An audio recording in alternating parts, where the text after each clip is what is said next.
കരുണാസമ്പന്നനായ ഞങ്ങളുടെ പിതാവേ, ശലോം. നമുക്ക് ക്ലാസ് സ്റ്റാർട്ട് ചെയ്യാം. വാഴ്ത്തപ്പെട്ട നമ്മുടെ ദൈവപിതാവിന് സ്തോത്രം ചെയ്യുന്നു. നമ്മളെ കഴിഞ്ഞ ആഴ്ചക്കാലെല്ലാം ദൈവം കാത്തു പരിപാലിച്ച് ദൈവത്തിന്റെ മഹാകൃപയോർത്ത് ഞാൻ സ്തോത്രം ചെയ്യുന്നു.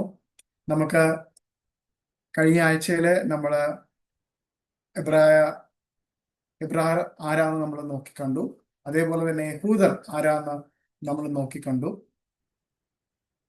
ഇന്ന് നമുക്ക് കഴിഞ്ഞ ക്ലാസ്സുകളൊക്കെ നമ്മൾ പഠിച്ച കാര്യങ്ങൾ തന്നെ ഒന്ന് റിവൈസ് ചെയ്തിട്ട് നമുക്ക് അങ്ങോട്ട് കയറിപ്പോകാം. കാരണം ഒരുപക്ഷെ നമ്മുടെ ക്ലാസ്സിന്റെ ഇൻട്രൊഡക്ഷൻ ക്ലാസ്സിന്റെ അവസാനത്തെ ക്ലാസ് ആയിരിക്കും ഈ ക്ലാസ്. നമ്മൾ ഇതോടുകൂടി തന്നെ നമ്മുടെ ഭാഷയെ കുറിച്ചിട്ടുള്ള നമുക്ക് പഠിക്കേണ്ടതായിട്ടുള്ള കാര്യങ്ങൾ നമ്മൾ പഠിച്ചിട്ട് നമ്മൾ ഇനി മിക്കവാറും ഇന്ന് തീർക്കാൻ പറ്റുമെങ്കിൽ ഇന്ന്, അതല്ലെങ്കിൽ അടുത്ത ആഴ്ച മുതൽ നമ്മൾ ആലഫ്, ബെയ്ത്ത്, ഗിമൽ എന്ന 3 അക്ഷരമാലയും ആ അക്ഷരമാലയിൽ അടങ്ങിയിരിക്കുന്ന പ്രാവചനികമായ അർത്ഥങ്ങളും എല്ലാം നമ്മൾ പഠിക്കുന്നതായിരിക്കും. നമ്മൾ കഴിഞ്ഞതിന്റെ മുൻപത്തെ ക്ലാസ്സിലൊക്കെ നമ്മൾ കണ്ടു, എബ്രായ ഭാഷ വലിയ കുഴപ്പങ്ങളിലൂടെയൊക്കെ ദൈവം സംരക്ഷിച്ചു, അല്ലേ? ഒരു ഗ്ലാസ് പോലെ ചിന്നിച്ചിതറിപ്പോയ ഭാഷയെ ദൈവത്തിന്റെ കരം ഉപയോഗിച്ച് അതിനെ എന്താ പറയാ, ആ പൊട്ടിപ്പോയ ഗ്ലാസിനെ പതുക്കെ എടുത്ത് സൂക്ഷിച്ചു വെച്ചു. അതെങ്ങനെയാണ് സൂക്ഷിച്ചു വെച്ചത്? ഷെമ്മിലൂടെ, അല്ലെ? ഒരു ശേഷിപ്പിനെ, ആ ഭാഷ കലങ്ങിപ്പോയപ്പോൾ അവിടെ ഒരു ശേഷിപ്പിനെ ദൈവം നിർത്തി. ആ ശേഷിപ്പിനെ നോഹയുടെ മകനായിട്ടുള്ള മകനിലൂടെ, ഷെമ്മിലൂടെ ദൈവം ആ ശേഷിപ്പിനെ നിലനിർത്തി മുന്നോട്ട് കൊണ്ടുപോയി. ഷെം എന്നുള്ളതിന്റെ അർത്ഥം നമ്മൾ പഠിച്ചു. പേര് എന്നൊരു അർത്ഥമുണ്ട്, പ്രശസ്തി എന്നൊരു അർത്ഥമുണ്ട്. പ്രശസ്തി എന്ന് ഞാനത് കണ്ടപ്പോൾ എനിക്ക് ഭയങ്കരമായിട്ടുള്ള ഒരു എന്താണ് അതിൻ്റെ ഒരു കൗതുകം തോന്നി.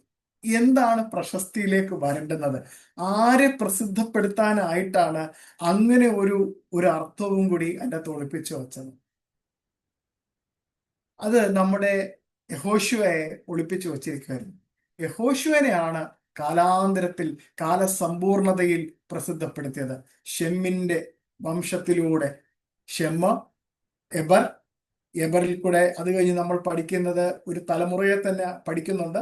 ആ തലമുറയുടെ ഇടയിൽ നമുക്ക് വളരെ വ്യക്തമായിട്ട് ഒരു വ്യക്തിയെക്കുറിച്ച് കാണുവാൻ കഴിയുന്നു. അബ്രഹാമിനെ കുറിച്ച് കാണുവാൻ കഴിയുന്നു.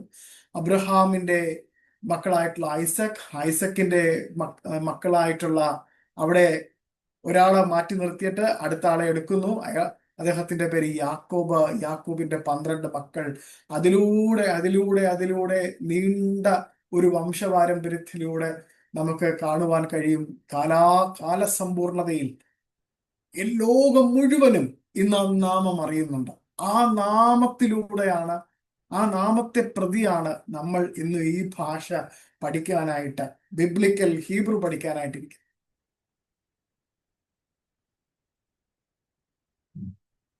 ബാബിലോണിൽ നിന്നും വിളിക്കപ്പെട്ട ഷെമ്മിൻ പിൻഗാമിയായ അബ്രഹാം, നമ്മൾ പഠിച്ചു, വചനത്താൽ രൂപപ്പെടുത്തിയ ഒരു ഉടമ്പടി രാഷ്ട്രമായി മാറിയ ഇസ്രായേൽ. ഇതിലൂടെയെല്ലാം ദൈവത്തിന്റെ വാഗ്ദത്തം നിലനിർത്തി. ലോകം ശിഥിലമാകുമ്പോൾ, അതായത് ലോകം മുഴുവൻ തകർന്ന് തരിപ്പണമാകുമ്പോഴും, അതായത് ദൈവത്തെ കുറിച്ചിട്ടുള്ള ആ ആരാധന, അല്ലെങ്കിൽ ദൈവം ഉപയോഗിച്ചിട്ടുള്ള ഭാഷ, അങ്ങനെയുള്ള കാര്യത്തിൽ നിന്ന് എല്ലാം ജനം പുറന്നോട്ട് പോയപ്പോൾ ദൈവം ഒരു രക്തബന്ധത്തിലൂടെ, ഒരു വാഗ്ദാനത്തിലൂടെ, ഒരു പ്രോമിസിലൂടെ ദൈവം എബ്രായ ഭാഷയെ ജീവനോടെ നിലനിർത്തി. അവിടെ നമുക്ക് കാണുവാൻ കഴിയും, തോറ, പഞ്ചഗ്രന്ഥങ്ങൾ എഴുതപ്പെട്ടത് ഈ ഭാഷയിലാണ്. പ്രവാചകന്മാർ, സങ്കീർത്തനങ്ങൾ, നമ്മൾ കാണുന്ന മറ്റു ചുരുളുകൾ എല്ലാം വിശുദ്ധമായ ഭാഷയിൽ, ലഷോൺ ഹാ കദോഷ്, വിശുദ്ധമായ ഭാഷ, ആ ഭാഷയിലോട്ട് എഴുതപ്പെട്ടു. അതിനുശേഷം കാലാന്തരത്തിൽ നമുക്ക് കാണുവാൻ കഴിയുന്നു, യേശു കർത്താവ് ഭൂമിയിൽ വന്നു. യേശു കർത്താവ് സംസാരിച്ചിരുന്ന ഭാഷ എബ്രായ ഭാഷയാണ്. മറ്റൊരു വിഭാഗം പറയുന്നു അല്ല, അരാമിക്കാണ്.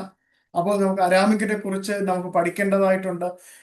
എന്താണ് അരാമിക്ക്, എവിടൊക്കെയാണ് അരാമിക്ക് സംസാരിച്ചത്, നമ്മൾ വളരെ ഡീറ്റെയിൽ ആയിട്ടല്ല, എന്നാൽ നമ്മളുടെ പഠനവുമായി ബന്ധപ്പെട്ടുള്ള രീതിയിലാണ് നമ്മൾ അരാമ്യ ഭാഷയെക്കുറിച്ചും ഒരു ചെറിയൊരു രീതിയിൽ നമ്മൾ പഠിക്കാൻ പോകുന്നത്. ആ കാലഘട്ടത്തിൽ യേശു കർത്താവ് സംസാരിച്ചിരുന്ന ഭാഷ എബ്രായ ഭാഷയാണ്. കാരണം യേശു കർത്താവ് ജനിച്ചത് യഹൂദ ഗോത്രത്തിലാണ്. ഒരു യഹൂദനായിട്ട്, ഒരു ഇസ്രായേലിയനായിട്ടാണ് ആ ദേശത്ത്, ഇസ്രായേൽ എന്ന രാജ്യത്ത് യേശു കർത്താവ് ജീവിച്ചതും ശുശ്രൂഷ ചെയ്തതും. നമുക്ക് കാണുവാൻ കഴിയും യേശു കർത്താവിന്റെ മരണം, അടക്കം, ഉയർപ്പ്, അതേപോലെ തന്നെ 45 ദിവസം ഈ ഭൂമിയിൽ ശിഷ്യന്മാരെ പഠിപ്പിച്ചു കൊണ്ടിരുന്നു. ആ പഠിപ്പിച്ചതിന് ശേഷം പിന്നെ നമുക്ക് കാണുവാൻ കഴിയുന്നത് അപ്പോസ്തല പ്രവൃത്തികളാണ്. ഈ കാലഘട്ടത്തിൽ, ഈ അപ്പോസ്തല പ്രവൃത്തിയുടെ ഈ കാലഘട്ടത്തിലെല്ലാം നമുക്ക് കാണുവാൻ കഴിയുന്നത് അവിടെ അവർ എഴുതിയ പുസ്തകങ്ങളെല്ലാം എബ്രായ ഭാഷയിലായിരുന്നു. 1900 വർഷങ്ങൾക്ക് മുൻപ് വിശ്വസിച്ചിരുന്നതും പഠിച്ചുകൊണ്ടിരുന്നതും ഇതെല്ലാം പഴയ പുതിയ നിയമത്തിലെ ലേഖനങ്ങൾ മിക്കതും എഴുതപ്പെട്ടത് എല്ലാം ഗ്രീക്കിലായിരുന്നു എന്നൊക്കെയാണ്. പക്ഷേ കാലാന്തരത്തിൽ അതെല്ലാം, അതിന്റെ ചുരുളുകളെല്ലാം, എബ്രായ ഭാഷയിൽ എഴുതപ്പെട്ട ചുരുളുകളെല്ലാം കണ്ടെടുത്തു. പ്രത്യേകിച്ച് ഞാൻ നിങ്ങളടുത്ത് ആദ്യ ക്ലാസ്സുകളിലൊക്കെ പറഞ്ഞതുപോലെ മത്തായി, മാർക്കോസ്, യോഹന്നാൻ, അപ്പോസ്തല 1 യോഹന്നാൻ, 2 യോഹന്നാൻ, 3 യോഹന്നാൻ, യാക്കോബ്, വെളിപ്പാട് പുസ്തകം, യൂദ, യാക്കോബ്, ഇങ്ങനെയുള്ള എല്ലാ പുസ്തകങ്ങളും, ഈവൻ 1 കൊരിന്ത്യർ, 2 കൊരിന്ത്യർ, എബ്രായർക്ക് എഴുതിയ ലേഖനം, ഇതെല്ലാം കണ്ടെടുത്തിരിക്കുന്നത് എബ്രായ ഭാഷയിലാണ്. പലരും പറയാറുണ്ട്, ഓക്കെ, നമ്മൾ പഠിച്ചു വരുന്നതും നമ്മൾ പോകുന്നതായിട്ടുള്ള സഭയിലുള്ള പലരും പാസ്റ്റർമാർ പറയാറുണ്ട് അത് ഗ്രീക്കിലാണ് എഴുതിയത്. അല്ല, അതിന് വ്യത്യസ്തമായിട്ടുള്ള അഭിപ്രായമല്ല. അതിന് ഏകപക്ഷീയമായിട്ടുള്ള തെളിവുകൾ നമ്മുടെ മുമ്പിലുണ്ട്. പ്രത്യേകിച്ച് ഇന്ന് ഈ കാലഘട്ടത്തിൽ അതിന്റെ ചുരുളുകളെല്ലാം കണ്ടെടുക്കപ്പെട്ടു. ബ്രിട്ടീഷ് മ്യൂസിയത്തില്, പ്രത്യേകിച്ച് ബ്രിട്ടീഷ് മ്യൂസിയത്തിലും അതേപോലെ തന്നെ യെരുശലേം യൂണിവേഴ്സിറ്റിയുടെ കീഴിലുള്ള ലൈബ്രറികളിലെല്ലാം അത് സൂക്ഷിച്ചിട്ടുണ്ട്. പല സൈറ്റുകളിലും ഈ പറഞ്ഞ പുസ്തകങ്ങളുടെ PDF ലഭ്യമാണ്. നമുക്കത് ഡൗൺലോഡ് ചെയ്ത് വായിക്കാവുന്നതാണ്. അപ്പം ഞാൻ പറഞ്ഞു വരുന്നത്, ആ അപ്പോസ്തലന്മാരുടെ ഒരു കാലഘട്ടം കഴിഞ്ഞപ്പോൾ റോം ജെറുസലേമിനെ തകർത്തു. തെരുവീതികളിൽ നിന്നും പൂർണ്ണമായും എബ്രായ ഭാഷ മങ്ങിപ്പോയി. അവർ ചിതറയ്ക്കപ്പെട്ടു, പല രാജ്യങ്ങളിലേക്കും ഓടിപ്പോയി. പക്ഷേ അവർ എവിടെയൊക്കെ പോയോ അവിടെ എല്ലാം അവർ അവരുടെ ജീവന് തുല്യമായിട്ട്, ജീവന്റെ അകത്തുള്ള ഒരു തീ പോലെ അവർ ഈ ഭാഷയെ സൂക്ഷിച്ചു. അവർ അത് മന്ത്രിച്ചു കൊണ്ടിരുന്നു. കാരണം ഈ മന്ത്രണം എന്ന് പറയുന്നത് ആലഫും തൗവിനെയാണ് അവർ മന്ത്രിച്ചു കൊണ്ടിരുന്നത്. ആലഫ് തൗവിനെ നമുക്ക് വെളിപ്പാട് പുസ്തകത്തിൽ കാണുവാൻ കഴിയുന്നു. യോഹന്നാൻ ചോദിക്കുന്നു, ആരാണ്? ഞാൻ ആലഫ് തൗ ആണ്. നമ്മൾ പക്ഷെ വായിക്കുന്നത് ആൽഫയും ഒമേഗയും എന്നാണ്. പക്ഷേ യോഹന്നാനോട് പറഞ്ഞത് ആലഫ് തൗ എന്നാണ്. നമ്മൾ വരുന്ന ക്ലാസ്സുകളിൽ ആലഫിനെ കുറിച്ചും തൗവിനെ കുറിച്ചും ഒക്കെ പഠിക്കുമ്പോൾ ആ ആലഫ് തൗ എന്ന് പറഞ്ഞതിന്റെ കൃത്യമായ അർത്ഥം നമുക്ക് ലഭിക്കുന്നതാണ്.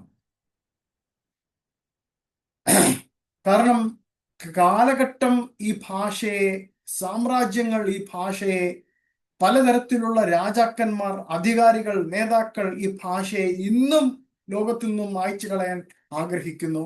അവർ ശ്രമിച്ചു കൊണ്ടിരിക്കുന്നു.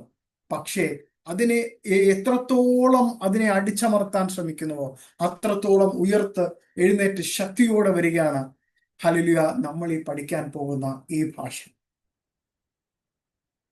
ബാബേലിൽ ആളുകൾ ഭിന്നിച്ചു പോയി. പെന്തക്കോസ്ത് നാളിൽ നമ്മൾ അപ്പോസ്തല പ്രവൃത്തികൾ 2-ാം അധ്യായത്തിൽ വായിക്കുന്നത് പോലെ അവിടെ ചിതറിപ്പോയവർ ഇവിടെ ഒരുമിച്ച് കൂടി, ആത്മാവിറങ്ങി, എല്ലാവരും അവരവരുടെ ഭാഷകൾ മനസ്സിലാക്കി. ഓരോരുത്തർക്കും അവരവരുടെ ഭാഷയിൽ അവർ സംസാരിക്കുന്നത് കേട്ടു എന്ന് അപ്പോസ്തല പ്രവൃത്തികൾ 2-ാം അധ്യായം അതിന്റെ 6-ാമത്തെ വാക്യം നമുക്ക് കാണിച്ചു തരുന്നു. ആ നിമിഷം വെറും അമാനുഷികമായിരുന്നില്ല, അത് ഒരു സിംബോളിക് ആയിട്ടുള്ള ഒരു റെപ്രസെന്റേഷൻ ആയിരുന്നു. ഒരു സിംബോളിക് റെപ്രസെന്റേഷൻ ആയിരുന്നു. അവിടെ അവിടെ ദൈവം അത് കലക്കി. കാരണം ദൈവത്തിന്റെ സ്വഭാവമില്ലാതെ, ദൈവ സാന്നിധ്യമില്ലാതെ, ദൈവത്തിന്റെ കൂട്ടില്ലാതെ അവർ ചെയ്തൊരു പ്രവൃത്തിയിൽ ഇവിടെ ദൈവത്തിന്റെ സാന്നിധ്യത്തിൽ, ദൈവത്തിന്റെ ആശ്രയത്തിൽ, ദൈവത്തെ കാത്തിരുന്നപ്പോൾ ദൈവം അവർക്ക് നൽകി ആ ഭാഷ. അവിടെ ശിഷ്യന്മാർ അവിടെ ഒരു പ്രവചിച്ച് സംസാരിക്കുന്ന ഭാഷ കേട്ട്, അന്ന് ഞാൻ പറഞ്ഞിരുന്നു, ആ കാലഘട്ടത്തിൽ യെരുശലേം one of the trading city ആയിരുന്നു. അവിടെ വന്നിരുന്ന എല്ലാവരും ഇത് കേട്ടിട്ട് അവരവരുടെ ഭാഷയിൽ അവർ തിരിച്ചറിഞ്ഞു എന്താണ് അവർ സംസാരിക്കുന്നത്. ബാബേലിൽ ഒരു ആശയക്കുഴപ്പമായിരുന്നു. പക്ഷേ ഇവിടെ ആത്മാവിന്റെ ഐക്യത്തിൽ വീണ്ടെടുക്കപ്പെട്ട ഒരു ജനതയെ ദൈവം നമുക്ക് കാണിച്ചു തരുന്നു. ദൈവം എല്ലാം വീണ്ടെടുക്കുമെന്ന് വിശുദ്ധ വേദപുസ്തകം പറയുന്നു. ഞാൻ വിശ്വസിക്കുന്നു, ഇവിടെ ഇരിക്കുന്ന എല്ലാവരും അത് വിശ്വസിക്കുന്നുണ്ട്. പ്രിയപ്പെട്ടവരെ, നിങ്ങൾ ഒരിക്കലും നമ്മൾ ഭാഷ പഠിക്കുന്നതോടൊപ്പം തന്നെ നമ്മൾ മറ്റുള്ള കാര്യം കൂടി ശ്രദ്ധിക്കേണ്ടതാണ്. നമ്മളുടെ ജീവിതത്തിൽ എല്ലാം തകർന്നു പോയി, എല്ലാം നശിച്ചു പോയി എന്ന് നിങ്ങൾ കരുതരുത്. ദൈവത്തിൽ ആശ്രയിച്ചാൽ ദൈവം എല്ലാം മടക്കിക്കൊണ്ടുവരും. ദൈവത്തിൽ എങ്ങനെ ആശ്രയിക്കണം എന്നുള്ളത് നമ്മളുടെ ഏറ്റവും വലിയ മനോഭാവമാണ്. നമ്മുടെ മനോഭാവമാണ് ദൈവത്തിന് എങ്ങനെയാണ് ആശ്രയിക്കേണ്ടത്. ആശ്രയിക്കേണ്ടത് കാരണം നിങ്ങൾ എന്നെ അന്വേഷിപ്പിൻ, ഞാൻ നിങ്ങളുടെ അടുത്തേക്ക് വരാം എന്നാണ് പറയുന്നത്. ഹല്ലേലൂയ. പ്രിയപ്പെട്ടവരെ, നമ്മൾ ദൈവത്തിൽ ആശ്രയ ബോധമുള്ളവരായിരിക്കും. ഓക്കെ, നമുക്ക് നമ്മുടെ ക്ലാസ്സിന്റെ അകത്തേക്ക് വരാം. അങ്ങനെ ചിതറിക്കപ്പെട്ട അനേകം ഭാഷകളുണ്ടായി. ഈ ഭാഷകളെല്ലാം ദൈവം നശിപ്പിച്ച് കളഞ്ഞില്ല. ആ ഭാഷകളുടെ ഉള്ളിൽ തന്നെ ദൈവത്തിൻ്റെതായിട്ടുള്ള എന്താ പറയാ, ദൈവത്തെ മഹത്വപ്പെടുത്തുവാൻ ആ ഭാഷകളെ ദൈവം ഉപയോഗിച്ചു. പക്ഷെ എബ്രായ ഭാഷയിൽ ആ വേര്, ആ പറഞ്ഞിരിക്കുന്ന ദൈവത്തിന്റെ മഹത്വമുള്ള ആ ഭാഷയിൽ ദൈവം ഒരു ആത്മാവിനെ ഒളിപ്പിച്ചു വെച്ചു. ഞാൻ ഒരു കാര്യം പറഞ്ഞോട്ടെ, നമ്മളത് പറഞ്ഞു പോയ ഒരു കാര്യമാണ്. ദൈവം ആദാമിന് ആ ഭാഷ നൽകി. ആദാം ഏദൻ തോട്ടത്തിൽ ഇരിക്കുന്നു, സകല വിധത്തിലുള്ള മൃഗങ്ങളെ കാണുന്നു, വെള്ളത്തെ കാണുന്നു, വെള്ളത്തെ മായുമെന്ന് വിളിക്കുന്നു. അതിൻ്റെ അകത്തൊരു അർത്ഥമുണ്ട്. അത് കണക്ക് തന്നെ കേലവ് എന്ന് വിളിക്കുന്നു. പട്ടിക്കുഞ്ഞിനെ നോക്കിയിട്ട് കേലവ് എന്ന് വിളിക്കുന്നു. അപ്രകാരം ഹൃദയമുള്ള എന്നൊരർത്ഥമാണ് അതിന് ഒരു അർത്ഥം ഉള്ളത്. അപ്രകാരം ഹൃദയമുള്ള. അത് ആരുടെ ഹൃദയത്തിനോട് അപ്രകാരമുള്ള? മനുഷ്യന്റെ ഹൃദയം, ലവ്. ആ മനുഷ്യന്റെ ഹൃദയത്തിന് പ്രകാരമുള്ള ഒരു ജീവി. നമുക്ക് പുലിയെ വളർത്താൻ പറ്റുമോ? നമുക്ക് സിംഹത്തെ വളർത്താൻ പറ്റുമോ? നമ്മൾ മിക്ക വീട്ടിലും നമുക്കൊരു ചെറിയ നായ്ക്കുട്ടി ഉണ്ടാവും, മിക്ക വീട്ടിലും. കാരണം മനുഷ്യനോട് അത്രയും. ഇപ്പം ആദാമിന്റെ ചിന്തയിലൂടെ മൃഗത്തെ, പക്ഷികളെ, പ്രപഞ്ചത്തെ എല്ലാം നോക്കിക്കണ്ടപ്പോ ആദാം കണ്ടത് ആ പട്ടിയുടെ അല്ലെങ്കിൽ ആ നായ്ക്കുട്ടിയുടെ ആ DNA വരെ കണ്ടു. ഏറ്റവും അട്ടർമോസ്റ്റ് ആയിട്ടുള്ള കാര്യം വരെ അവിടെ ആദാം കണ്ടിട്ടാണ് ആദാം ഓരോന്നിനും ഓരോ പേര് നൽകിയത്. ആ പേരെല്ലാം വളരെ അർത്ഥവത്തായിട്ടുള്ള പേരാണ്. അതുകൊണ്ട് തന്നെ എബ്രായ ഭാഷയിൽ തന്നെ ദൈവത്തിന്റെ ആത്മാവുണ്ട്. നമുക്ക് ഇപ്പം പലരും ചോദിക്കും, എബ്രായ ഭാഷയാണോ ഏറ്റവും സുപ്രീമസി ഉള്ള ലാംഗ്വേജ്? അതെ, എബ്രായ ഭാഷയിൽ അതിൻ്റെതായുള്ള സുപ്രീമസി ഉണ്ട്. കാരണം ഈ ബൈബിൾ വിവർത്തനം ചെയ്തപ്പോൾ ഒരുപാട് കാര്യങ്ങൾ ബൈബിൾ വിവർത്തനം ചെയ്ത ആൾക്കാർ അത് വിട്ടുകളഞ്ഞു. പ്രത്യേകിച്ച് സെപ്റ്റുജന്റിലേക്ക് വിവർത്തനം ചെയ്തപ്പോൾ അവർ ഒരുപാട് കാര്യങ്ങൾ വിട്ടുകളഞ്ഞു. അതുകൊണ്ട് തന്നെ ബൈബിൾ ശരിയായ രീതിയിൽ വായിക്കപ്പെടുവാൻ നമുക്ക് കഴിഞ്ഞിട്ടില്ല, ഒരു ട്രാൻസ്ലേഷനും കഴിഞ്ഞിട്ടില്ല. അതുകൊണ്ട് തന്നെയാണ് നമ്മൾ ഇന്ന് എല്ലാവരും ഈ സന്ധ്യാസമയത്ത് ഒരുമിച്ച് കൂടി ദൈവത്തിന്റെ നാമത്തില് നമ്മൾ ദൈവത്തിന്റെ ഭാഷ പഠിക്കാനായിട്ട് നമ്മൾ ഒരുങ്ങിക്കൂടിയിരിക്കുന്നത്. എബ്രായ ഭാഷയില് ഒരു പ്രവചനത്തിന്റെ ആത്മാവുണ്ട്. അത് ലോകമെമ്പാടുമുള്ള ഒരുപാട് തരത്തിലുള്ള ചെറുപ്പക്കാർ, വിവിധ തരത്തിലുള്ള ആൾക്കാർ, പ്രത്യേകിച്ച് നമ്മൾ ഇന്ന് ഒരുമിച്ച് കൂടിയിട്ട് ഈ ഭാഷ പഠിക്കുന്നു, അല്ലേ? ഇതെല്ലാം സെഫനിയാവിന്റെ 3:9 പറഞ്ഞിരിക്കുന്ന ആ പ്രവചന നിവർത്തിയാണ്. എല്ലാ വാക്കുകളും എല്ലാ അധരങ്ങളും യഹോശുവ മിശിഹായിലേക്കും അവന്റെ വീണ്ടും വരവിനായിട്ട് നമ്മൾ ഒരുങ്ങുന്നു. ഹല്ലേലൂയ. കാരണം സെഫനിയാവ് 3:9 പറയുന്നു, എല്ലാവരും ഏക മനസ്സോടു കൂടി യഹോവയുടെ നാമം വിളിച്ചപേക്ഷിക്കേണ്ടതിനും അവനെ സേവിക്കേണ്ടതിനും ഞാൻ അവർക്കൊരു ശുദ്ധമായ ഭാഷ പുനഃസ്ഥാപിക്കും.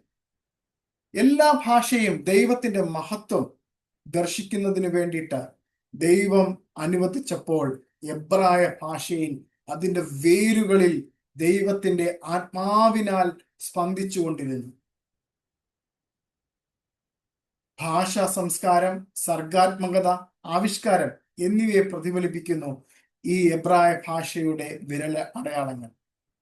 എന്നാൽ എബ്രായ ഭാഷ നമ്മൾ പഠിച്ചതുപോലെ അതൊരു ശാഖയല്ല, അതൊരു വേരാണ്. നമ്മൾ പഠിച്ചിരുന്നു, ഷോറഷ് എന്നുള്ളൊരു പദം പഠിച്ചിരുന്നു. ഷോറഷ് എന്താണെന്ന് നമ്മൾ പഠിച്ചിരുന്നു.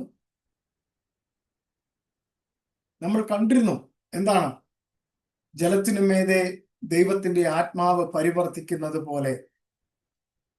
ദൈവം ആദ്യമായിട്ട് പറഞ്ഞു, എഹിയ ഓർ, വെളിച്ചം ഉണ്ടാകട്ടെ. 10 കൽപ്പനകളിൽ ദൈവത്തിന്റെ ശ്വാസം ഇടിമുഴങ്ങി. പ്രവചനങ്ങൾ, സങ്കീർത്തനങ്ങൾ, ഉപമകൾ എല്ലാം ഈ ഭാഷയിൽ നിന്നാണ് ഒഴുകിയെത്തിയത്. അങ്ങനെ നമ്മൾ നോക്കുമ്പോൾ യഹോശുവ മിശിഹ ഭൂമിയിലേക്ക് വരുന്നു. നമ്മൾ ഇങ്ങനെ ബൈബിളിൽ വായിക്കുന്നു, ആദിയിൽ വചനം ഉണ്ടായിരുന്നു.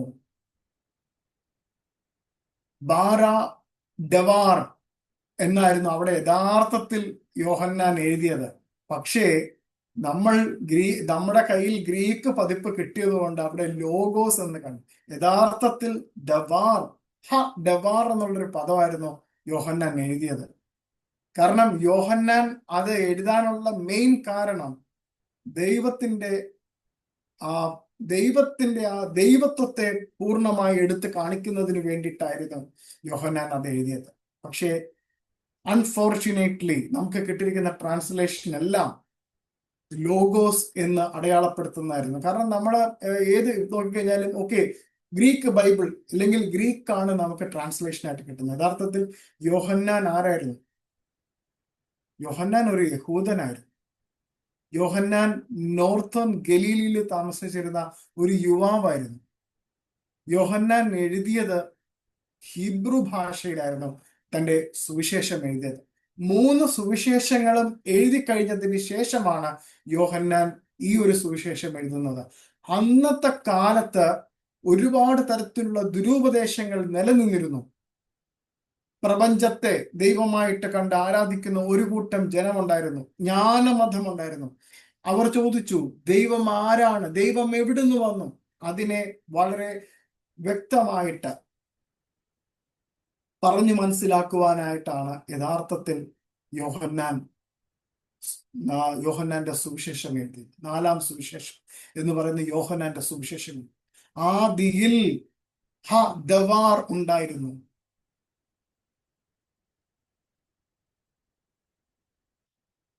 യേശു കർത്താവ് അത്ഭുതങ്ങളുടെ ഒരു മനുഷ്യൻ മാത്രമായിരുന്നില്ല, അവൻ മാംസരൂപത്തിൽ ഭൂമിയിൽ അവതരിച്ച ദൈവമായി, ജീവനുള്ള ആലഫ്.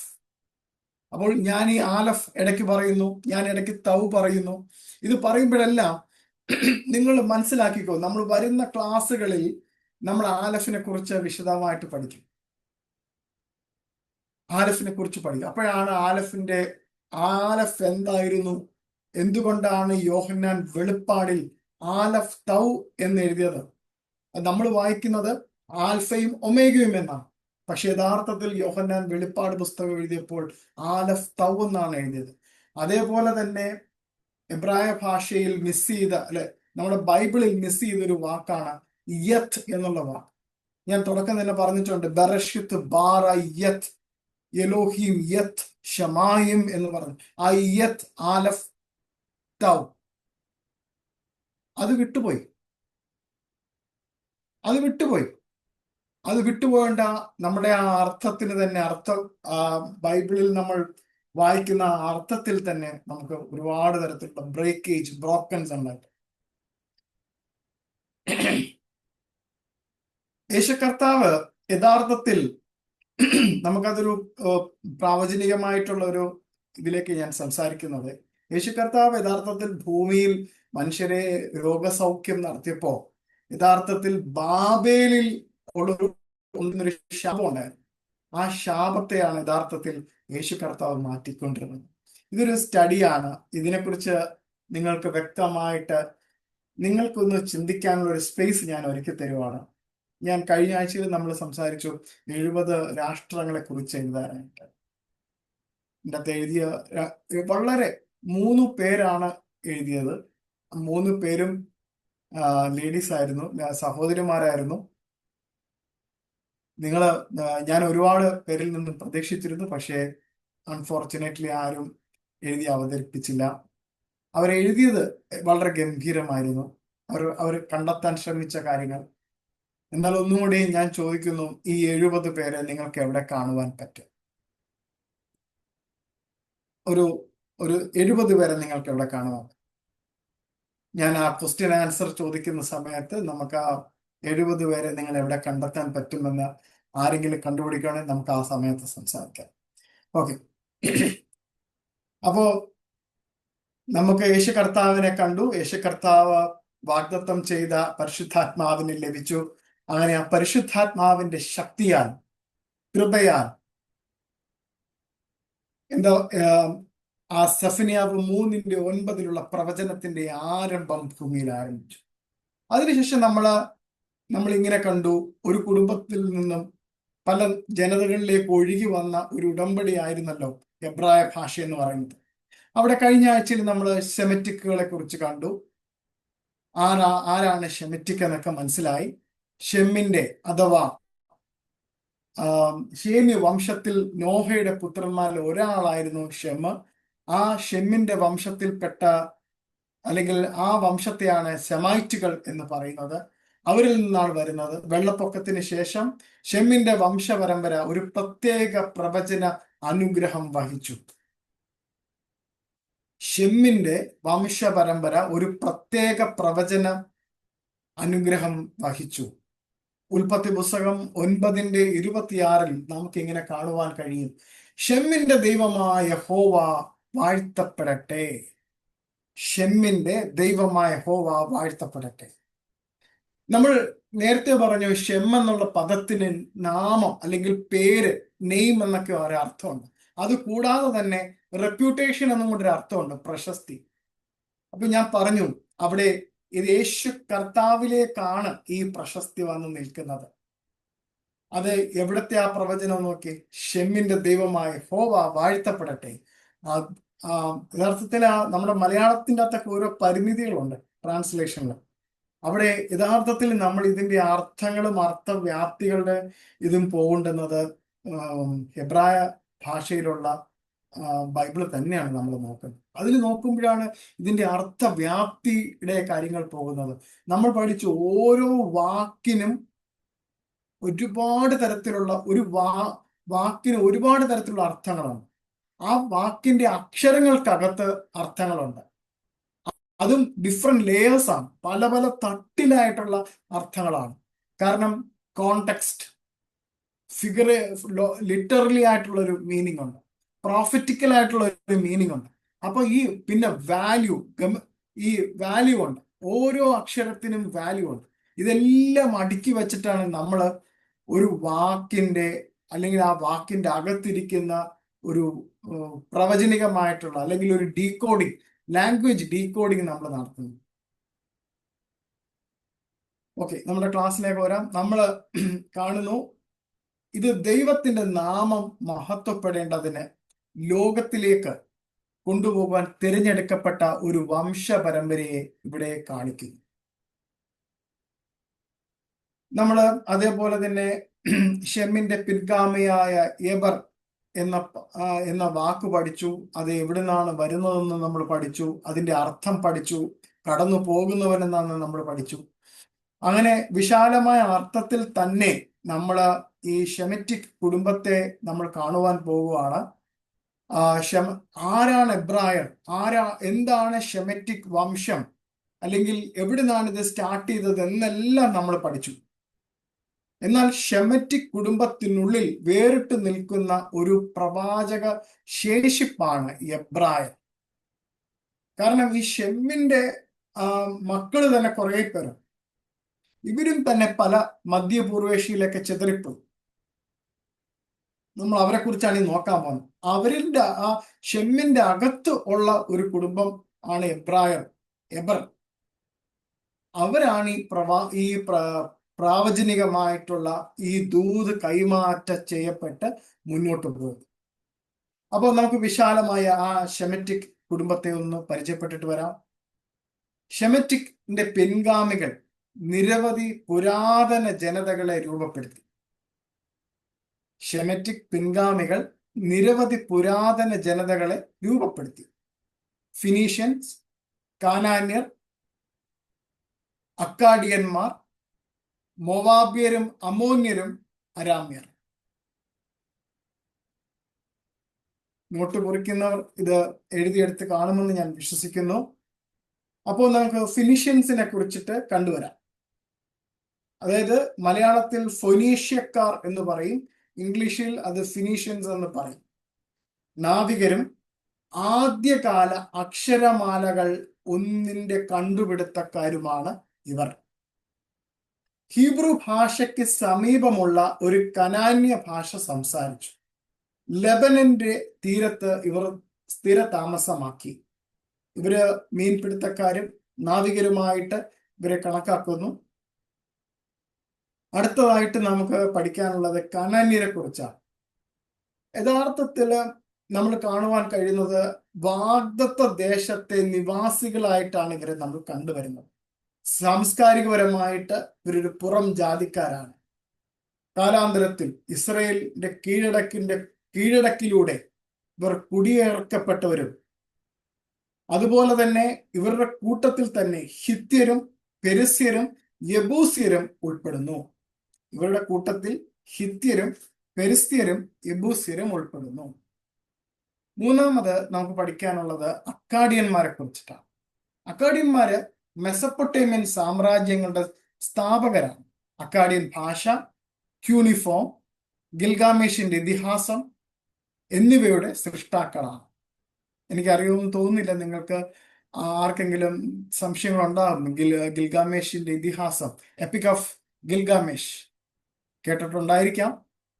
ഓക്കെ, കേട്ടിട്ടില്ലെങ്കിൽ അതൊരു വായിക്കേണ്ട പുസ്തകമാണ്. വളരെ ഇൻട്രസ്റ്റിംഗ് ആയിട്ടുള്ള ഒരു ബുക്കാണ്. മലയാളത്തില് അത് ലഭ്യമാണ്. DC ബുക്സ് അത് ഇറക്കിയിട്ടുണ്ട്. പിന്നെ യൂണിഫോം സിസ്റ്റത്തെ കുറിച്ചൊക്കെ നമ്മൾ ചെറിയ ക്ലാസ്സുകളിലൊക്കെ പഠിച്ചിട്ടുണ്ട്. യൂണിഫോം ഇവരാണ് ബാബിലോണിയൻ അസിറിയ സാമ്രാജ്യത്തിന്റെയും ഒക്കെ പൂർവികർ. അടുത്തത് നമുക്ക് കാണുവാൻ കഴിയുന്നത് മൊവാബ്യരും അമ്മോന്യരും. ഈ പദങ്ങൾ രണ്ടും നിങ്ങൾക്ക് സുപരിചിതമാണ്. ബൈബിളിൽ പഴയ നിയമത്തിൽ ഈ രണ്ട് ജാതികളെ നിരന്തരം പരിചയപ്പെടുന്നുണ്ട്. ഇവർ ലോത്തിന്റെ പിൻഗാമികളാണ്. പലപ്പോഴും ഇസ്രയേലിനെ എതിർത്തിരുന്നു. എന്നിരുന്നാലും മൊവാബ്യക്കാരിയായ റൂത്ത് മിശിഹായുടെ വംശത്തിന്റെ ഭാഗമായി തീർന്നു. അടുത്തത് നമുക്ക് നോക്കാനുള്ളത് അരാമ്യർ. നമുക്ക് അരാമ്യരെ കുറിച്ച് കൂടുതലും കൂടെ നമുക്ക് പഠിക്കാം. അരാമ്യർ സിറിയയിൽ നിന്നുള്ള ഇടയന്മാരാണ്. ഇടയ വംശത്തിൽപ്പെട്ട ആൾക്കാരാണ് ഈ അരാമ്യക്കാരെന്ന്. യേശുവിന്റെ കാലത്തെ ഭാഷയായിട്ടുള്ള അരാമിക് ഇവർ സംസാരിച്ചു. അതേപോലെ തന്നെ ഇസ്രയേലിനെ കെട്ടിപ്പടുത്താൻ രണ്ട് സ്ത്രീകളുണ്ട്. അവർ രണ്ടുപേരും അരാമ്യ ദേശത്തു നിന്ന് വന്നവരാണ്. അവരുടെ പേരും നിങ്ങൾക്ക് ഞാൻ ചോദിക്കുമ്പോൾ പറയാൻ പറ്റുമായിരിക്കും. പറയാൻ പറ്റുവാണെങ്കിൽ നിങ്ങൾ പറയുക. അങ്ങനെ നമുക്ക് അത്രയുമാണ് അവിടെ നമുക്ക് പഠിക്കാനുള്ളത്. അപ്പോ അവിടുന്ന് നമുക്ക് മുന്നോട്ട് വരുമ്പോൾ നമുക്ക് കാണുവാൻ കഴിയുന്നത് യേശു കർത്താവിനെയാണ്. യേശു കർത്താവ് ഷേം, എബർ, എബ്രഹാം, ദാവിദ് വംശപരമ്പരയിൽ എന്നിവയിൽ നിന്നാണ് യേശു കർത്താവ് വന്നിരുന്നത്. യേശു കർത്താവ് എബ്രായ, അരാമ്യ ഭാഷകൾ സംസാരിച്ചു. ഉൽപ്പത്തി 12:3 ഒരു വാക്യമുണ്ട്, ഷെമിന്റെ പിൻഗാമികൾക്ക് നൽകപ്പെട്ട ഒരു വാഗ്ദത്തം. അത് യേശു കർത്താവിലൂടെയാണ് അവസാനം അത് നിറവേറ്റപ്പെട്ടത്. ഭൂമിയിലെ എല്ലാ കുടുംബങ്ങളും നിന്നിൽ അനുഗ്രഹിക്കപ്പെടും എന്നുള്ളൊരു വാഗ്ദത്തമുണ്ട്. ആ വാഗ്ദത്തം വന്ന് നിറവേറ്റുന്നത് യേശു കർത്താവിലൂടെയാണ്. അതായത് ഈ ഷേമിയൻ നദി, ഞാനൊരു ആലങ്കാരികമായ ഒരു പ്രയോഗമാണ് പ്രയോഗിക്കുന്നത്. ഈ ഷേമിയൻ നദി എല്ലാ ജനതകൾക്കും അനുഗ്രഹം നൽകിയതിൻ്റെ ഒരു നിവർത്തിയാണ് നമ്മുടെ യേശു കർത്താവ്.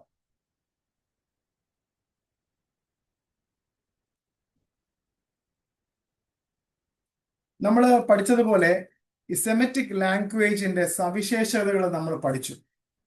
അത് ഒരു സവിശേഷത എന്ന് പറയുന്നത് 3 അക്ഷരമുള്ള ഒരു വ്യവസ്ഥയെ കുറിച്ച് പഠിച്ചു. ഷോർഷ്, 3 അക്ഷരം. കാരണം ഓരോ പദത്തിനും, ഓരോ എബ്രായ പദത്തിനും ഒരു മൂലപദമുണ്ട്. നമ്മളത് പഠിച്ചിരുന്നു, തുടക്കം തന്നെ നമ്മൾ പഠിച്ചിരുന്നു. തോറയെ കുറിച്ച് നമ്മൾ പഠിച്ചപ്പോൾ ഒരു മൂലപദം പഠിച്ചിരുന്നു. അതേപോലെ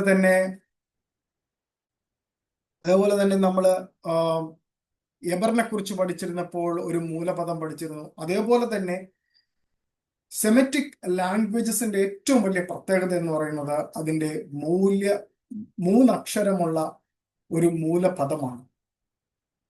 അതേപോലെ തന്നെ വ്യാകരണവും പദാവലിയും ആഴത്തിലുള്ള സാംസ്കാരികപരം, ദ കൾച്ചറൽ ആൻഡ് റിലീജിയസ് ആയിട്ട് കെട്ടുപിണഞ്ഞ് കിടക്കുന്നതാണ് ഈ ഭാഷയുടെ ഏറ്റവും വലിയ പ്രത്യേകത.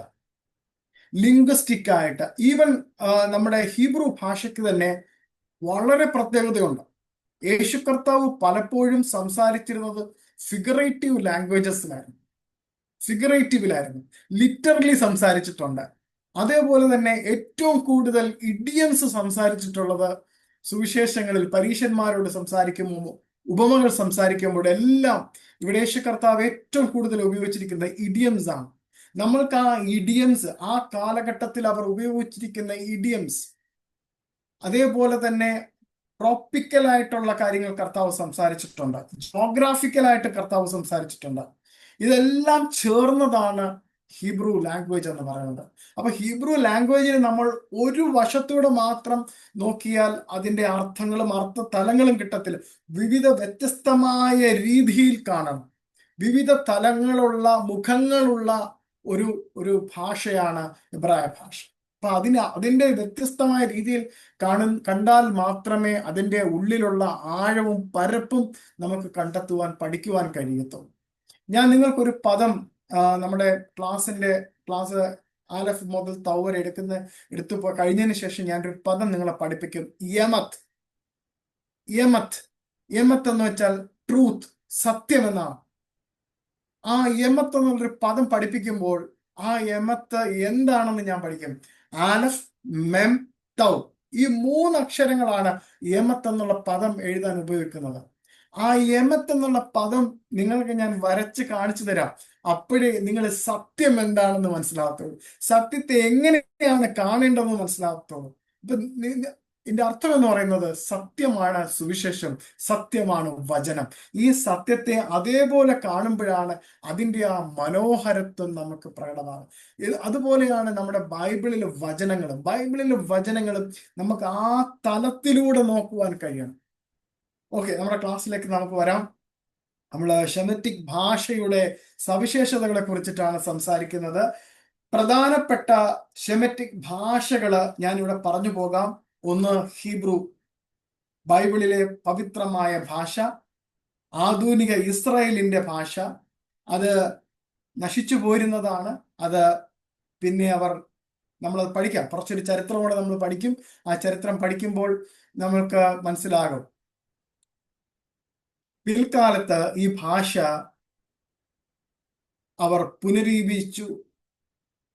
അവർ അതിനെ നശിച്ചു വരുന്ന ഭാഷയായിരുന്നു. അതിനെ അവർ ജീവൻ കൊടുത്ത് മുന്നോട്ട് കൊണ്ടുവന്നു. അടുത്തത് നമുക്ക് പഠിക്കാനുള്ള അരാമിക് ഭാഷയാണ്. പ്രവാസത്തിന്റെയും യേശുവിന്റെയും ഭാഷ. ആധുനിക ഭാഷയായി ഇത് ഓക്കെ. ഈ ഭാഷ ഡാനിയലിന്റെയും എസ്രയുടെയും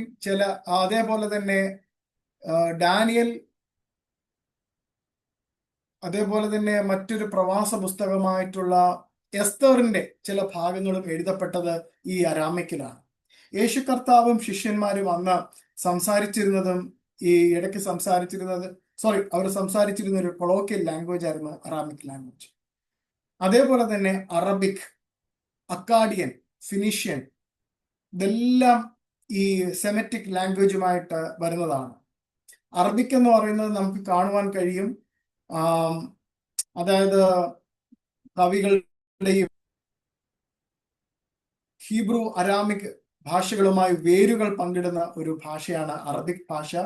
അക്കാഡിയൻ ഭാഷയെക്കുറിച്ച് നമുക്ക് നോക്കുകയാണെങ്കിൽ ബാബിലോണിന്റെയും അസ്രിയുടെയും പുരാതന ഭാഷയാണ്. ക്യൂണിഫോം ഗ്രന്ഥങ്ങൾ ഇതിൽ ഉണ്ടെന്ന് അറിയപ്പെടുന്നു. അതേപോലെ തന്നെ ഫിനീഷ്യൻ ലാംഗ്വേജ് നമുക്ക് നോക്കിക്കഴിഞ്ഞാൽ ഈ ഫിനീഷ്യൻ ലാംഗ്വേജ് എന്ന് പറഞ്ഞാൽ ഓൾഡസ്റ്റ് ലാംഗ്വേജ്. ഗ്രീക്കും ലാറ്റിന്റെയും ആൽഫബറ്റ് വളരെയേറെ ഇൻസ്പയർ ചെയ്തിട്ടുള്ള ലാംഗ്വേജ് ആണ് ഫിനീഷ്യൻ ലാംഗ്വേജ്. അതേപോലെ തന്നെ നമുക്ക് റൂട്ട് സിസ്റ്റം നോക്കാം. നമുക്ക് സെമറ്റിക് ഭാഷകൾ 3 വ്യഞ്ജനാക്ഷരങ്ങൾ കോൺസണൻസ് ഉള്ള ഒരു ഭാഷയാണ്. അവ അടിസ്ഥാന അർത്ഥങ്ങൾ നൽകുന്നു. ഉദാഹരണത്തിന് ഹീബ്രുവിൽ കെറ്റർ എന്നുള്ള ഒരു വാക്കുണ്ട്. നമുക്ക് സ്ക്രീനിൽ ഒന്ന് ഷെയർ ചെയ്യുകയാണെങ്കിൽ നന്നായിരിക്കും. കെറ്റർ ഇതിന് മുൻപുള്ളത്.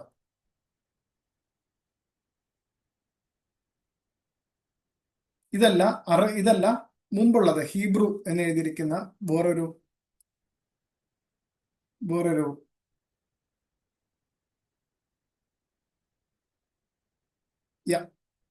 ഇവിടെ നമുക്ക് സ്ക്രീനിൽ നിങ്ങൾക്ക് കാണുവാൻ കഴിയും. ഹീബ്രു എന്ന് എഴുതിയിട്ട് ഞാൻ കെറ്റഫ്, കാഫ്, തൗ, ബെയ്ത്ത് അല്ലെങ്കിൽ വ എന്നുള്ള സൗണ്ടാണ് വരുന്നത്. അതായത് ക, ട്, വ്. ഈ കെറ്റഫ് എന്ന് പറഞ്ഞാൽ ഹീ റോട്ട്, അവൻ എഴുതി,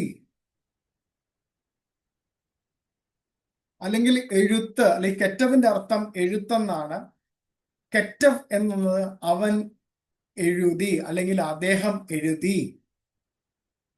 പിന്നെ മിഖാത്ത, ലെറ്റർ എന്ന അക്ഷരമാണ്. ഇതെല്ലാം വരുന്നത് കെറ്റവ് എന്നുള്ള മൂലപദത്തിൽ നിന്നാണ്. അതേപോലെ തന്നെ കെറ്റാബ എന്നുള്ള ഒരു അക്ഷരമുണ്ട് അറബിയിൽ. ഒന്ന് കാണിക്കാമോ? അടുത്തത് അറബിയിൽ. ഞാൻ ഇതിന്റെ സിമിലാരിറ്റി കാണിക്കാനാണ് കാണിക്കുന്നത്. സിമിലാരിറ്റി നമ്മൾ ആദ്യം ഹീബ്രുവിൽ കണ്ടത് എന്തായിരുന്നു? കെറ്റവ്. അതേപോലെ തന്നെ നമ്മൾ അറബിക്കിൽ കാണുവാണ് കെറ്റാബ.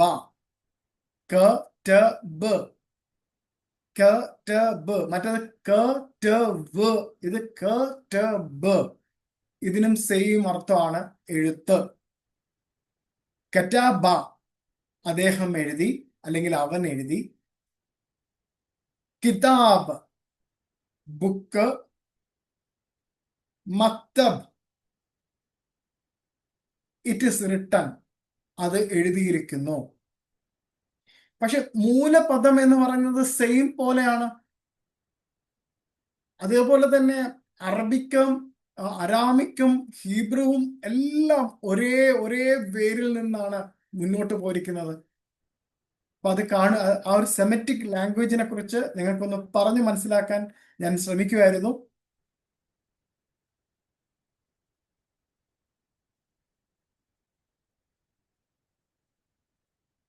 ഓക്കെ, നമുക്കിനി അടുത്തതായിട്ട് എബ്രായ ഭാഷയുടെ അക്ഷരമാലയുടെ പരിണാമത്തെക്കുറിച്ച് നമുക്ക് പഠിക്കാം.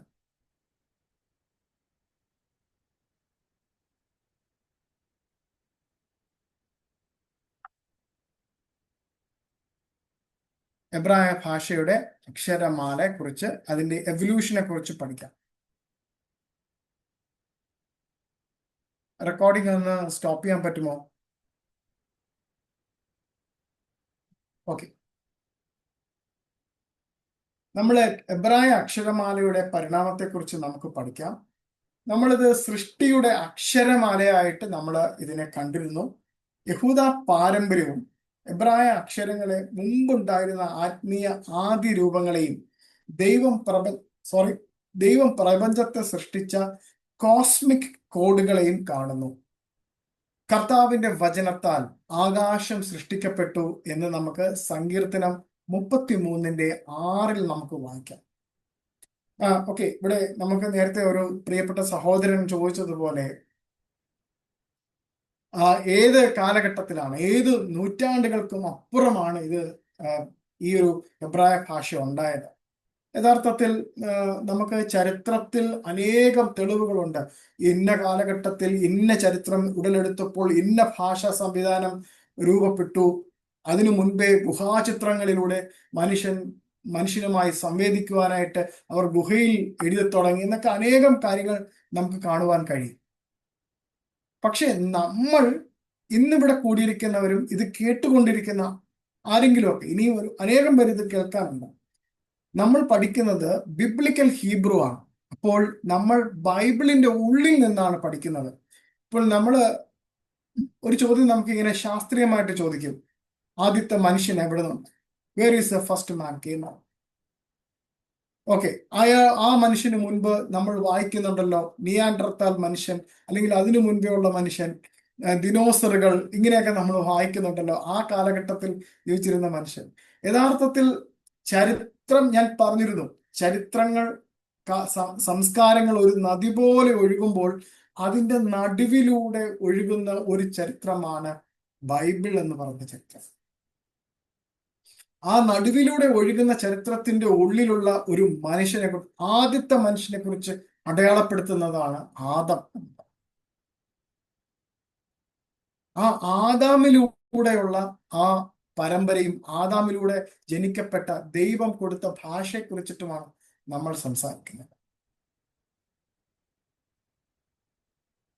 ഓക്കെ, നമ്മളിവിടെ കാണുവാൻ കഴിയും സൃഷ്ടിയുടെ അക്ഷരമാല, അത് യഹൂദ പാരമ്പര്യം അനുസരിച്ചിട്ട്. അതേപോലെ തന്നെ നമ്മൾ അത് മനസ്സിലാക്കുന്നതും അങ്ങനെയാണ്. ഇത് ദൈവം സംസാരിച്ച ഭാഷ, ഈ ലോകത്തെ സൃഷ്ടിക്കാൻ, ലോകത്തെ നിർമ്മിക്കുവാൻ ഒക്കെ ദൈവം ഉപയോഗിച്ച ഭാഷ. അതിനുശേഷം നമുക്ക് കാണുവാൻ കഴിയും 1500 BC പാലിയോ ഹീബ്രു ലിപികൾ, അതായത് ആദ്യകാല ഹെബ്രായ എഴുത്ത്. അത് ചിത്രരൂപത്തിലും പ്രതീകാത്മകപരമായിട്ടുള്ള രീതിയിലുമാണ് എഴുതിയിരിക്കുന്നത്. ആദ്യകാല ഹെബ്രായ എഴുത്ത് എന്ന് പറയുന്നത് നമുക്ക് കാണുവാൻ കഴിയുന്ന ചിത്രരൂപത്തിൽ, പിക്ചർ വേർഡ് ആയിട്ട് കാണാൻ കഴിയും. ഞാൻ നേരത്തെ പറഞ്ഞു, പാലിയോ ഹീബ്രു ആയിട്ട് അവര് ആലഫിനെ ഉപയോഗിച്ചിരുന്നത് കാളത്തലയാണ്. കാളത്തല, അതായത് ചിത്രങ്ങളായിരുന്നു അവർ വരച്ചിരുന്നത്. അത് നമ്മൾ പഠിക്കുന്നതായിരിക്കും. നമ്മൾ ഓരോ അക്ഷരത്തിന്റെ കൂടെയും 22 അക്ഷരത്തിന്റെയും ഈ പിക്ചർ വേർഡ് നമ്മൾ പഠിക്കും. പാലിയോ ഹീബ്രു നമ്മൾ പഠിക്കും. അത് സിംബോളിക് ആയിരുന്നു. ഉദാഹരണത്തിന് ആലഫ്, കാളയുടെ തല, അത് എന്തിനെ കാണിക്കുന്നു? ശക്തിയെ കാണിക്കുന്നു. ബെയ്ത്ത് എന്ന് നമ്മൾ പഠിക്കുമ്പോൾ വീട് എന്നുള്ള ഒരു ചിത്രമാണ് അവരന്ന് വരച്ചിരുന്നത്. വീട്. തൗ എന്ന് 22ാമത്തെ അക്ഷരം എഴുതുമ്പോൾ നമ്മൾ കാണുന്നത് അവിടെ അടയാളം എന്നാണ്. അതിന് ഉടമ്പടി എന്ന അർത്ഥമുണ്ട്. അതുപോലെ തന്നെ സിലോവാം ലിഖിതം പോലെയുള്ള പുരാവസ്തുക്കളിൽ നിന്നും ഈ ഭാഷയുടെ ചിത്രങ്ങൾ കണ്ടെത്തിയിട്ടുണ്ട്. ഷിലോവാം ലിഖിതം പോലെയുള്ള പുരാവസ്തുക്കളിലും ഇത് കണ്ടെത്തിയിട്ടുണ്ട്. BC 1500 ഇടയിലുള്ള കാലഘട്ടത്തിൽ ഉണ്ടായിരുന്ന ഒരു ഫിനീഷ്യൻ സ്വാധീനത്തെ കുറിച്ചിട്ടാണ് ഇനി നമ്മൾ സംസാരിക്കാൻ പോകുന്നത്. ഫിനീഷ്യന്മാർ അവരുടെ അക്ഷരമാല വ്യാപകമായി പ്രചരിപ്പിച്ചു. ഗ്രീക്ക്, ലാറ്റിൻ, അറബി ഭാഷകളെ ഇത് സ്വാധീനിച്ചു. അതേസമയം എബ്രായർ ആത്മീയ അർത്ഥങ്ങളും ഇതിലൂടെ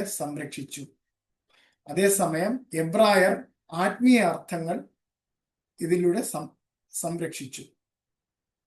അടുത്ത നമുക്ക് നോക്കാനുള്ളത് അരാമിക് ആണ്.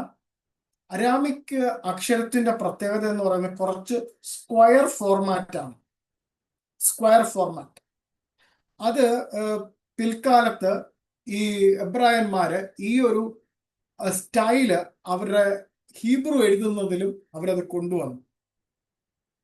ബാബിലോണിയൻ പ്രവാസ സമയത്ത് ജൂതന്മാർ തിരിച്ചു പോയിട്ട് കടന്നു വന്നു. എവിടെ പോയിട്ട്? ബാബിലോണിയൻ പ്രവാസത്തിന് പോയിട്ട് തിരിച്ച് നാട്ടിലേക്ക് വന്നപ്പോൾ ആ കാലഘട്ടത്തിൽ ഇവർ അരാമ്യ ഭാഷയിലുള്ള ഈ ചതുര ലിപി ഇവർ സ്വീകരിച്ചു. ആധുനിക എബ്രായ എഴുത്തിന്റെ അടിസ്ഥാനം ഈ സ്ക്വയർ ഫോർമാറ്റിലുള്ള ഈ അക്ഷരമാണ്. നമ്മളത് ആലഫ് കാണുമ്പോൾ തൗ, ബെയ്ത്ത്, ഗിമൽ എല്ലാം സ്ക്വയർ ഫോർമാറ്റിലാണ് എഴുതിയിരിക്കുന്നത്. അതുകൊണ്ടാണ് നിങ്ങളുടെ അടുത്ത് ഞാൻ സ്ക്വയർ ഫോർമാറ്റിലുള്ള ആ ചെറിയ കോളം മേടിക്കാൻ പറഞ്ഞത്. അപ്പൊ അതിൻ്റെ അകത്ത് നിർത്തി നമുക്ക് എഴുതി കഴിഞ്ഞാൽ കൃത്യമായിരിക്കും. ഇത് എവിടെ കാണുവാൻ കഴിഞ്ഞെന്ന് വെച്ച് കഴിഞ്ഞാൽ തോറ ചുരുളുകളിലും ചാവുകടൽ ചുരുളുകളിലും ഡെഡ് സീ സ്ക്രോളേഴ്സിലും അതേപോലെ തന്നെ ഈ തോറ ചുരുളുകളിലും ഈ ഒരു റൈറ്റിംഗ്സ് നമുക്ക് കാണുവാൻ കഴിയും. അടുത്ത നമുക്ക് പഠിക്കാനുള്ളത് കെറ്റാവ് സ്റ്റാമ്പ് എന്നുള്ള ഒരു കാര്യമാണ്. കെറ്റാവ് സ്റ്റാമ്പ് അത് ഇത്രയേ ഉള്ളൂ. ഈ തോറ ഇങ്ങനെ എഴുതി വരുമ്പോ തോറയില് ഈ വളരെ വളരെ പ്രാഗൽഭ്യം സിദ്ധിച്ച ശാസ്ത്രിമാരാണ് ഈ കെറ്റാവും സ്റ്റാമ്പ് ഇങ്ങനെ എഴുതുന്നത്. സൊഫേറിയം അത് വളരെ പ്രാർത്ഥനയോട് കൂടിയാണ് ഇതിങ്ങനെ എഴുതിക്കൊണ്ടിരിക്കുന്നത്. അതിൻ്റെ ഇടയിൽ ഒരു ചെറിയൊരു തെറ്റ് വന്നാൽ ആ മൊത്തം സ്ക്രോളും എന്താ പറയാ അതിനെ അസാധുവാക്കും. അപ്പം ഈ തോറ ചുരുകളിലും ടെഫിനിൽ, മൊസോട്ട് എന്നിവയിലും ഇത് ഉപയോഗിക്കുന്നു. അതേപോലെ നമുക്ക് അടുത്തത് നോക്കാനുള്ളത് റാഷി ലിപിയാണ്. എന്താണ് റാഷി ലിപി? ഈ തിരുവെഴുത്ത് പാഠത്തിൽ നിന്നും ജ്ഞാനത്തെ വേർതിരിച്ച് അറിയുന്ന റബ്ബിമാരുടെ വ്യാഖ്യാനങ്ങൾക്കുള്ള ഫോണ്ടാണ് റാഷി ഫോണ്ട് എന്ന് പറയുന്നത്. ഈ റാഷി ഫോണ്ടിന്റെ പറയുന്നത് ആ റാഷി ഫോണ്ടിന്റെ മേളില് കിരീടങ്ങളുണ്ട്. ഞാൻ അതിന്റെ ആ ഉദാഹരണങ്ങൾ അടുത്ത ക്ലാസ്സിൽ ഞാനത് കാണിക്കാം. ഓരോ റാഷി ഫോണ്ടിന്റെ മേളിലും ഓരോ തരത്തിലുള്ള ക്രൗൺസ് അവർ വരച്ചു വെക്കും. അത് ആ സ്റ്റൈലിനെ കാണിക്കുന്നതാണ്. അത് കഴിഞ്ഞിട്ട് നമുക്ക് അടുത്ത് നോക്കാനുള്ളതാണ് ആധുനിക എബ്രായ ലിപി. എലിയാസർ ബെൻ യഹൂദ എന്ന ഒരു വ്യക്തിയാണ് എബ്രായ ഒരു സംസാര ഭാഷയായി വീണ്ടും പുനരുജ്ജീവിച്ചു കൊണ്ടുവന്നത്. വിദ്യാഭ്യാസം, മാധ്യമം, ദൈനംദിന ജീവിതം എന്നിവയ്ക്കായി ചതുര ലിപിയെ മാനദണ്ഡമാക്കി സ്വരാക്ഷര ചിഹ്നങ്ങൾ അതായത് നിക്കുദ് ഇതും കൂടെ ചേർത്തിട്ടാണ് ഈ ആധുനിക മോഡേൺ ഹീബ്രു ഉണ്ടാക്കിയെടുത്തിരിക്കുന്നത്. ഇന്ന് ഇസ്രായേലില് അവിടുത്തെ ആൾക്കാർ ഈ ഭാഷ സംസാരിക്കുന്നു. ഇതോടുകൂടി നമ്മുടെ ഇന്നത്തെ ക്ലാസ് ഇവിടെ അവസാനിക്കുകയാണ്.